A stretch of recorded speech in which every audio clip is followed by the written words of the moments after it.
I call the heart the crystal vase. The crystal vase, shining, beauty Allah created. Allahu nur samawati wal ard. What happens as we live?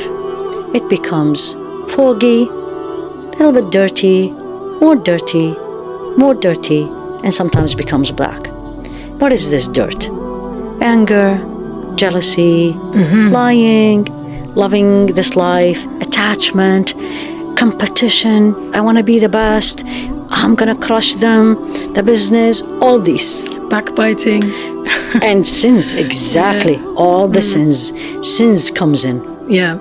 What does purification does? It's a process. Basically, simple. That crystal that became with time, dirty, if you want to use this word, foggy, you're cleaning it. Polishing it. Polishing it.